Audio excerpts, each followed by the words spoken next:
Bienvenue dans Laval à Mille et une cultures. Dans cette émission, on continue toujours à rencontrer nos invités du premier symposium international sur les cultures africaines et d'ascendance africaine. Dr Bailly est professeur en anthropologie, sociologie et bioéthique de l'Université de l'Alberta, le campus Saint-Jean. Bonjour, Dr Bailly. Bonjour. C'est un plaisir de vous recevoir. Vous êtes venu dans le cadre de ce premier symposium à Laval, mais vous êtes venu de loin, de la Côte d'Ivoire, pour le Canada. Oui. Pourquoi? Puis qui est le Dr Bailly? C'est quoi votre parcours migratoire? Merci beaucoup. Je remercie aussi tout le monde qui avait organisé cette rencontre. Je suis venu de Côte d'Ivoire en 1994 comme étudiant boursier de l'État de Côte d'Ivoire pour venir à l'Université de Montréal se former en anthropologie médicale, au doctorat. Mais j'avais déjà fait la sociologie jusqu'au niveau doctorat et une maîtrise de santé publique en Côte d'Ivoire. Le ministère de la Santé voulait un expert en anthropologie de la santé. Et c'est comme ça que je suis venu à Montréal étudier. Alors, après le doctorat, j'ai eu le poste finalement à l'Université de l'Alberta, mais il faut dire que j'ai enseigné comme professeur contractuel, chargé de cours pendant 4 ans au département d'anthropologie de l'Université de Montréal. J'ai même été invité aussi à l'Université Laval pour donner le cours sur l'anthropologie de l'Afrique. Alors, finalement, après l'Université de Montréal, j'ai fait escale à l'Université du Manitoba, au secteur des Saint-Boniface, où j'ai fait 4 ans. Professeur adjoint d'abord en sociologie, puis chercheur pendant 3-4 ans, et je suis allé à l'Université de l'Alberta depuis 2010. Et là-bas, effectivement, ils m'ont recruté au début comme professeur associé en sociologie. Et après, bon, ils ont ouvert un poste d'anthropologie médicale, un poste d'anthropologie de la santé que j'ai eu. Mais entre-temps, à l'Université de Montréal, après le doctorat, j'avais fait une post-graduation, post-doctorat en bioéthique. Donc, j'enseigne aussi par moment la bioéthique dans le programme de baccalauréat bilingue en sciences infirmières de l'Université de l'Alberta au campus Saint-Jean. Alors, mais mon poste de base, c'est l'anthropologie médicale à l'Université de l'Alberta, campus Saint-Jean. D'accord. Pour le commun des mortels, c'est quoi l'anthropologie médicale, la bioéthique médicale? Qu'est-ce qu'il faut comprendre? Qu'est-ce que vous faites concrètement? Alors, l'anthropologie, ça vient du grec anthropos, logos, c'est-à-dire la science de l'étude de l'homme. Mais ici, il faut entendre l'homme au sens européen de l'être humain. Voilà, donc l'être humain, on sait, il a des préoccupations dans la production, dans les échanges, donc l'anthropologie économique, l'anthropologie physique qui a donné les groupes sanguins. C'est l'anthropologie, les anthropologues, biologistes qui ont découvert les groupes sanguins. Il y a l'archéologie aussi qui fait comme un travail des policiers pour regarder des fossiles dans le sol et construire une histoire. C'est comme ça on sait que l'être humain est né en Afrique. Et il y a bien d'autres domaines.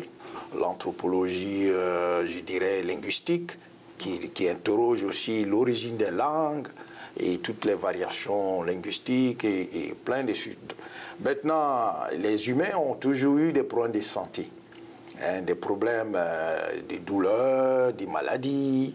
Et chaque culture, en fonction de son milieu et des dispositifs de son milieu, a développé des façons de faire du sens aux maladies, aux souffrances, et que la médecine moderne appelle les symptômes, à sa façon de donner de la signification, et que la médecine moderne appelle le diagnostic, et ses façons de faire des interventions, des actions, sur cette maladie-là, sur ces souffrances, que la médecine moderne appelle aussi les thérapies. Donc, c'est, vous voulez, la discipline qui regarde comment les milieux, chaque milieu de vie des humains produisent des façons de faire du sens, hein, d'identifier des signes, de leur donner du sens et d'intervenir. Voilà, sur les problèmes de santé et des maladies. Donc c'est un autre regard qui est apporté à la biomédecine, à la médecine moderne, qui ne regarde que le corps physique. Voilà, on va faire des examens de sang, des radios, mais on oublie que ce corps est un produit d'une culture, d'une éducation, de certains types de nourriture, de certains types d'environnement, et d'un individu aussi qui est dans des réseaux, hein, des solidarités, dans des réseaux de rapports, qui a aussi des statuts d'emploi, et donc c'est un peu tout ça que l'anthropologie médicale essaie de regarder. Alors moi j'enseigne spécialement cette session, la médecine chinoise, la médecine indienne et la médecine africaine. Pour le moment, il y a la médecine autochtone pour comprendre un peu ce que j'appellerais les signes, les sens et les actions. Donc les symptômes, les diagnostics et les thérapies dans ces cultures-là. Voilà. Une façon en fait de concilier la sociologie et la médecine. Complètement, voilà. Complètement, parce que la sociologie de la santé, dans laquelle j'ai été formé en Afrique avec la santé publique, justement, c'est ce que l'anthropologie médicale complète. L'anthropologie est plus large que la sociologie. C'est un peu ça. Vous êtes venu dans ce cadre-là comme expert dans votre domaine, dans le premier symposium sur les cultures africaines et d'ascendance africaine. Qu'est-ce qui vous a, parce que vous êtes des gens qui font des conférences un peu partout, mais qu'est-ce qui vous a motivé à accepter cette demande-là, puis à venir faire cette conférence? D'abord, c'est un collègue qui m'a parlé de ce symposium, dont la thématique m'a beaucoup attiré parce que, comme je l'ai dit, j'ai enseigné pendant une session l'anthropologie de l'Afrique à l'Université Laval et pendant 3 ans au moins à l'Université de Montréal. Et donc, en fait, j'ai plus découvert l'Afrique en étant ici au Canada qu'en étant en Afrique. Alors, ça m'a toujours préoccupé. Et puis, bien sûr, ma propre thèse de doctorat a traité de la dérive des jeunes, dérive sociale, des difficultés des jeunes dans la plupart des villes, en Afrique surtout, et surtout en Côte d'Ivoire, et comment de la dérive, ces jeunes-là, de la marge, développent des stratégies de vie et de survie pour se repositionner socialement. Donc, compte tenu de certaines conditions qu'ils vivent, on dit qu'ils sont dans la dérive par rapport à ce qui peut être vu comme centre social. Alors, quand j'ai compris ce thème du symposium sur un peu ce que, ne serait-ce que ce que peut apporter la diaspora pour l'Afrique, j'ai dit, ah, voilà une occasion qui est vraiment bien indiquée pour que j'aille participer aux discussions, mais surtout aussi apprendre, mais aussi féliciter les personnes qui ont eu cette initiative parce que dans l'Ouest, par exemple, l'université où je suis, qui est, je dirais, la 3e meilleure université au Canada, il n'y a pas d'enseignement sur l'Afrique. Il n'y a absolument rien. Pourtant, l'Afrique, c'est là l'être humain est né. L'être humain est apparu avant de se disperser sur toute la Terre. Donc, la thématique est très importante. Et puis, il faut encourager les organisateurs et organisatrices, et surtout vous, pour essayer d'apporter ce que le regard universitaire peut apporter sur, je dirais, la divulgation, les ouvertures à apporter pour les personnes qui sont dans le concret, dans le concret des choses. Voilà. Pour une ingénierie sociale et économique renforcée, donc une réingénierie sociale et économique, qu'est-ce que vous voulez dire par là? Qu'est-ce qui a été développé dans votre intervention? Alors, c'est une idée un peu, une indication académique. Mais ce que je veux simplement dire, c'est que comme la plupart des peuples du monde, les peuples africains avaient aussi des conflits dans leur histoire, avaient des tensions, voyez, que ce soit à l'intérieur d'une même société ou entre les sociétés. Mais ces peuples africains avaient développé des stratégies de vie et de survie pour la cohésion sociale, pour la paix sociale, pour l'harmonie sociale. Et c'est ce que j'appelle un peu à la suite de beaucoup de chercheurs africains et d'ailleurs, les conventions d'équilibre intercommunautaire. Alors, quelles sont ces conventions? C'est un peu toutes les formes d'alliances.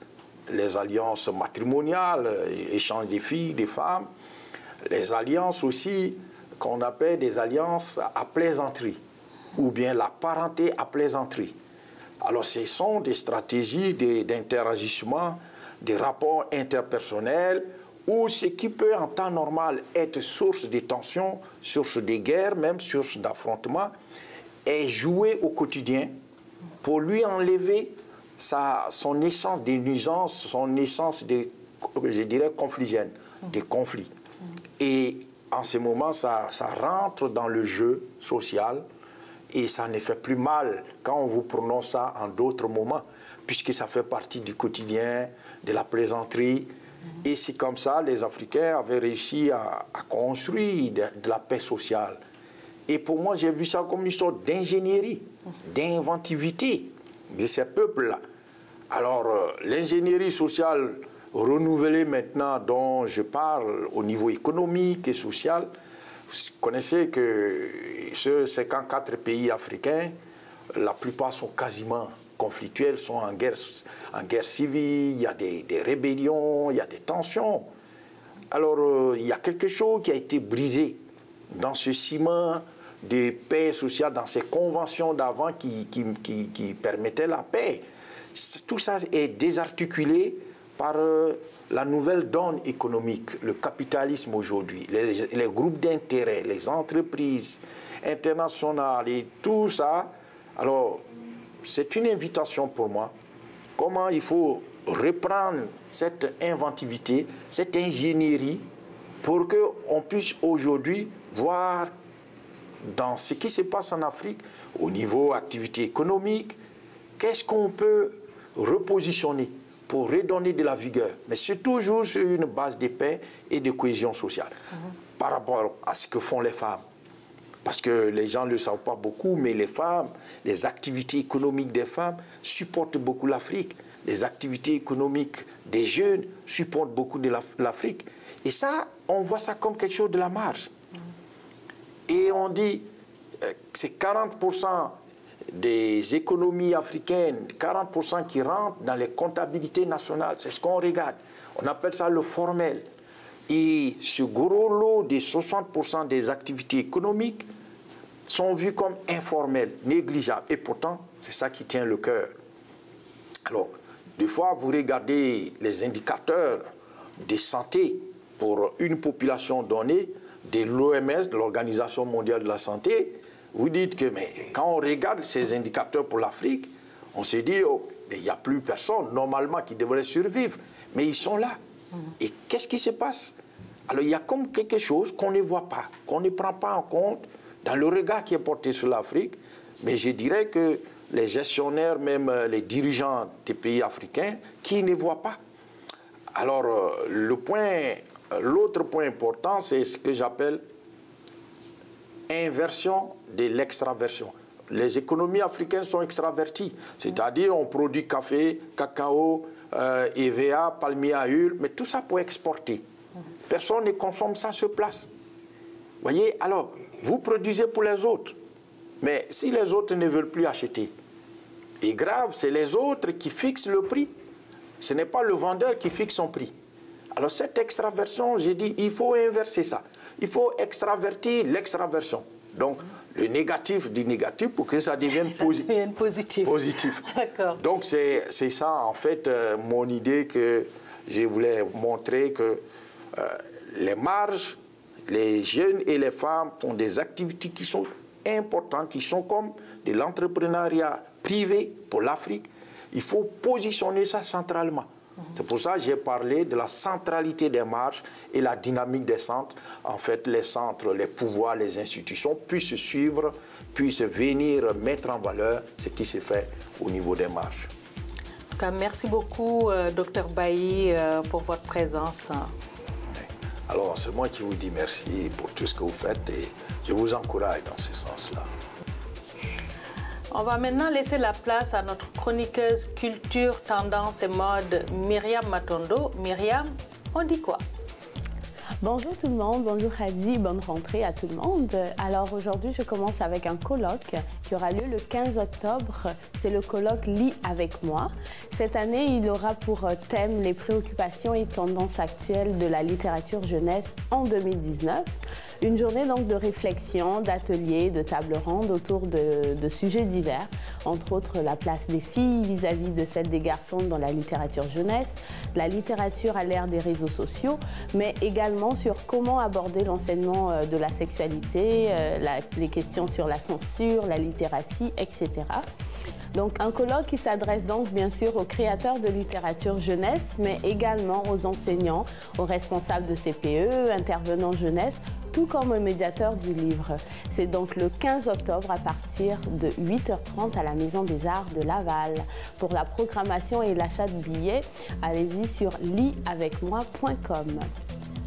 Le 12 octobre, le rappeur Webster vous invite à une discussion sur l'histoire des Noirs au Québec et à découvrir ses ouvrages Grains de sable, Olivier Lejeune, premier esclave noir du Canada, et aussi son autre ouvrage À l'ombre des feuilles, qui est un livre d'écriture sur le hip-hop.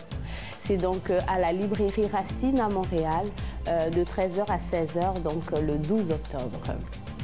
NUM, le dernier né des festivals lavallois, aura lieu du 18 au 19 octobre. Donc le festival numérique de Laval qui vise à célébrer la vivacité d'imagination des créateurs numériques d'ici offre aux familles de s'initier à la réalité virtuelle, aux œuvres interactives, à la création de prototypes en direct, à la programmation, à la robotique. Il y a même des heures du compte à la mode numérique, donc ça sera intéressant. Des activités libres et sur inscription qui vous permettront également de découvrir le studio qui est l'espace numérique des bibliothèques de Laval. Profitez aussi des activités variées autour de la programmation, la robotique en avant-première cette fois-ci, donc du 12 au 17 octobre dans vos bibliothèques. Des activités pour tous, gratuites et sans inscription préalable. Pour toute information, laval.ca.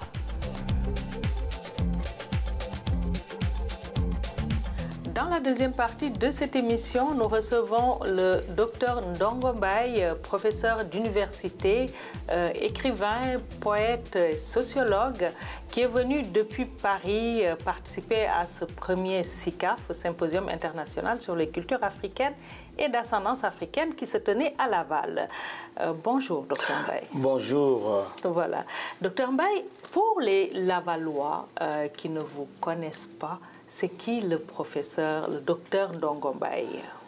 Mais je suis quelqu'un surtout qui est passionné de vie, qui est passionné de culture, qui est passionné de littérature, qui est passionné d'écriture. Et de par mon volet journaliste, je suis passionné aussi de tout ce qui est communication et information. Et donc, ce qui fait que dans toutes ces facettes que tu viens de citer, je crois que ce qui est important, c'est un peu la somme de tout cela. Ce que l'individu a fait de tout cela. Et je crois que c'est aussi ça aussi qui, quelque part aussi, m'a amené à Laval, au Québec. Oui. Pourquoi, en fait? Qu'est-ce qui vous a attiré dans ce symposium-là? Dans cette première édition donc, du Symposium international des cultures africaines et donc d'ascendance africaine, je crois que moi, je me retrouvais presque comme les gens qui ont été invités au premier Festival mondial des arts nègres. C'est extraordinaire. Pour moi, c'était un événement à ne pas rater. C'est un événement qui n'était même pas prévu dans mon agenda personnel. Mais dès l'instant où j'ai su le contenu de ce symposium, qui en fait était un pôle central et centralisateur de toutes les énergies qui viennent de partout. Toutes les énergies, donc non seulement africaines, mais de la diaspora. Et puis dans tous les domaines. On a tout, on a vu toutes les interventions qu'on a vues, où tous les talents étaient là. Et donc c'est ça, je me suis dit, je ne peux pas rater ça, et il faut que je sois là aussi. Et c'est pour ça que, d'ailleurs, autour de cet après-midi que j'ai animé autour de l'arbre à palabres, j'ai justement axé mon intervention sur des thématiques qui me sont très particulières auxquelles je suis très attaché, qui sont le cousinage et la parenté à plaisanterie, qui sont le problème de l'homonymie au Sénégal, le problème de la symbolique amoureuse des grands-parents et des petits-enfants, et puis aussi cette relation très belle qu'entretient aussi l'oralité et l'écoute. Je crois que c'est extrêmement important. Et puis, d'ailleurs, je n'ai même pas abordé le problème des classes d'âge, qui était aussi extrêmement important, je crois, de par l'impact que ces effets sociétaux ont au niveau de la société. Et donc, je crois que cette table à palabres, ça a été comme au village, quoi, finalement, avec des invitations de gens qui sont venus, avec des gens avec leurs propres facettes, leurs propres cultures, leur itinéraire de vie. Et tout ça, ça a enrichi le panel que j'avais, toutes ces thématiques que j'avais. Et j'ai vu dans les yeux des gens qui étaient devant moi, dans les réactions aussi des gens qui ont parlé, qui sont intervenus, ô combien, eh bien, ce table à palabres était important dans le processus justement d'existence de ce symposium. Et je crois que, je suis sûr que les années qui vont arriver, le symposium sera quelque chose d'incontournable dans l'agenda du monde. Voilà. Donc, vous avez parlé de l'arbre à palabres, donc c'est ce que vous avez animé aujourd'hui en rencontrant. Vous avez rencontré des écrivains lavallois, deux lavalloises, Marie Hermitus et Marie-Serette Mathieu. Est-ce que vous vous êtes reconnus, avez-vous un lien ou avez-vous quelque chose que vous pensez apporter d'un côté ou de l'autre de l'Atlantique dans l'écriture? Je crois que c'est la fascination de l'écriture, les itinéraires de vie qui sont différents, mais ce qui est important, c'est la nature même de la relation humaine qui est décrite, ou bien du processus de vie qui est décrit dans les livres, mais surtout aussi de la liberté. Parce que je dis chaque fois que l'écriture, un poète, un écrivain quel qu'il soit, eh bien, il fonctionne avec... première notion, c'est le partage, la générosité. Et puis ensuite arrive la liberté. Et puis ensuite, il y a toute la rigueur et l'exigence de l'écriture. L'écriture, je dis chaque fois que l'écriture, c'est quelque chose qui est très schizophrénie, de la schizophrénie. Mais en même temps, l'écriture, autant c'est bonheur, c'est autant aussi de beaucoup de souffrance.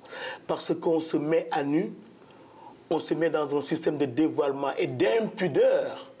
Et que les mots, quand ils sont partis, on ne peut plus les rattraper. Donc c'est l'autre regard, l'autre écrivain. Parce qu'on dit très souvent qu'un livre s'écrit avec deux personnes, l'écrivain et le lecteur.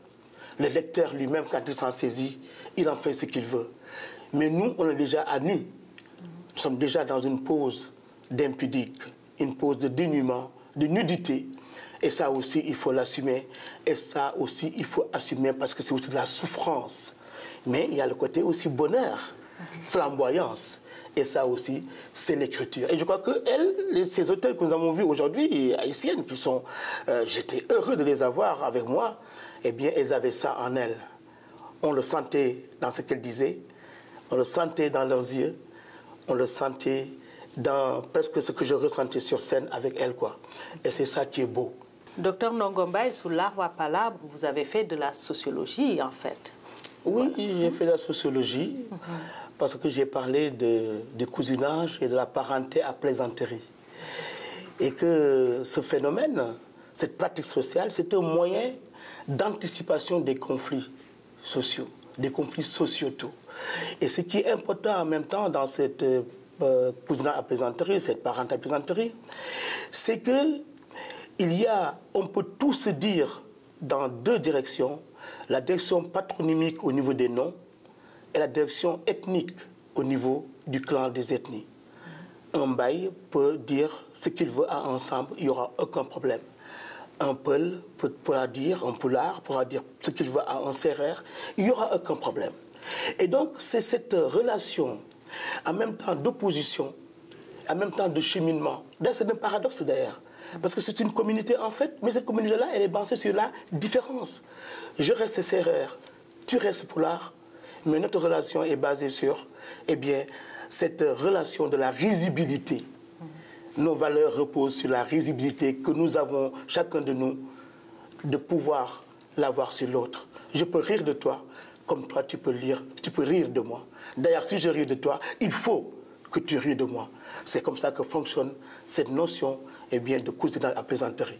Et c'est extrêmement primordial parce que ça établit aussi la paix, la cohésion sociale, et c'est une forme de médiation sociale aussi.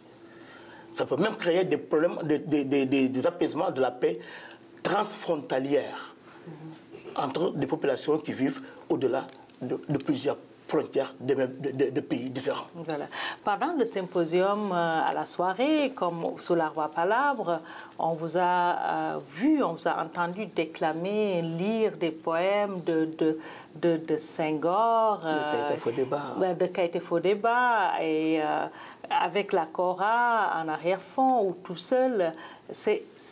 Pourquoi ce besoin? Pourquoi lui, forcément? Pourquoi Minuit, par exemple? Oui, Minuit, parce que c'est un poème qui me parle tout le temps. Je suis d'abord un homme de la nuit. Et puis Minuit, c'est un poème tellement flamboyant, tellement éblouissant, écrit par Keïta Fodéba, qui dit des choses qui me touchent de très près. Hein, donc c'est ça. Et puis il y a aussi cette notion que pour moi la poésie, comme maintenant les gens sont pas forcément dans la poésie, pour les y amener, il faut justement les tenir en haleine. Tenir en haleine, c'est quoi? C'est par le récital de poésie, c'est par la parole poétique, c'est par la musicalité, la scansion et le rythme qui accompagnent un poème. C'est comme ça que les gens viennent, comme on a vu, hein, la soirée de gala, comme on a vu tout à l'heure. Et c'est ça, en fait, c'est le fait de déclamer un poème, de le déclamer et de le hurler, de le crier, avec toutes les scansions que ça comporte. Ça fait vivre la poésie. Parce que les gens croient que la poésie, c'est quelque chose qui est mort, quelque chose qui est vieillot, qui est désuet. Non, justement. Et c'est pour ça aussi que je tiens chaque fois à déclamer avec la Kora la poésie. Docteur Ndongo Mbaye, on sait que vous avez sorti un livre récemment, un recueil de poèmes. Oui, qui s'appelle « Entre les bruits et les silences, virgule, les mots », d'ailleurs qui est sorti au Burkina Faso. D'accord. Chez La Qualita. La Qualita, les éditions La Qualita. La Qualita. Merci, Docteur Ndongo Mbaye. On va se quitter d'ailleurs avec des images de la soirée de gala où vous déclamez Minuit, ce poème. Merci à vous qui nous suivez à la maison, puis on vous dit à la semaine prochaine.